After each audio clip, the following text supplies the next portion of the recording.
ترکی کی جانب سے پیر کو کردوں کے زیر قبضہ شام کے شمال مغربی علاقے افرین میں کی جانے والی کارروائی میں ترک سیکیورٹی فورسز اور امریکی حمایت یافتہ کرد ملیشیا کے درمیان جھڑپوں کے بعد شدت آئی ہے۔ لندن میں اخباری نمائندوں سے بات کرتے ہوئے امریکی وزیر خارجہ ریکس ٹیلرسن نے کہا کہ امریکہ دونوں اطراف سے رابطے میں ہے۔ ہم دونوں فریقین سے کہہ رہے ہیں کہ براہ مہربانی احتیاط سے کام لیں تاکہ شہری جانی نقصان کم سے کم ہو، جو کہ پہلے ہی بہت زیادہ ہو چکا ہے۔ یورپی یونین کی اعلیٰ سفارتکار فیڈریکا موگرینی نے دونوں فریقوں سے کہا ہے کہ وہ عام شہریوں تک امداد کی رسائی کو یقینی بنائیں۔ انہوں نے ان تحفظات کا اظہار بھی کیا کہ لڑائی شام میں خانہ جنگی کے خاتمے کے لیے کی جانے والی کوششوں کو کمزور کرے گی۔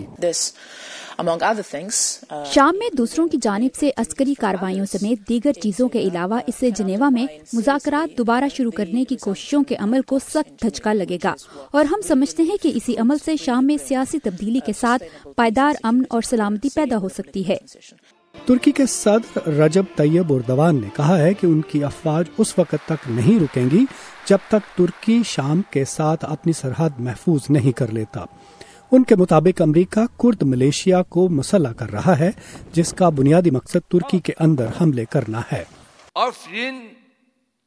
افرین کا مسئلہ تو طے ہو جائے گا، اس سے تو ہم پیچھے نہیں ہٹیں گے۔ اس معاملے پر ہم نے اپنے روسی دوستوں کے ساتھ بات چیت کی ہے اور وہ متفق ہیں۔ ہم نے امریکہ سے بھی بات چیت کی ہے، مگر ہم انہیں ایک بات پر قائل نہیں کر سکے۔ ہم نے انہیں کہا ہے کہ آپ دہشت گرد گروہ داعش سے لڑنے کے لیے ایک دوسری دہشت گرد تنظیم کو کیوں استعمال کر رہے ہیں۔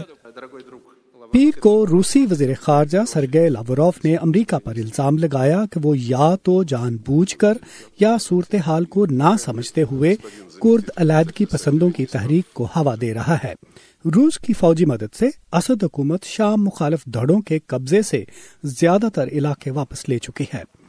ترکی اس امداد پر نکتہ چینی کرتا رہا ہے اور اس نے شام میں روس کا ایک جنگی جہاز بھی مار گرایا تھا، مگر دونوں نے بہت جلد ہی صلح کر لی ہے۔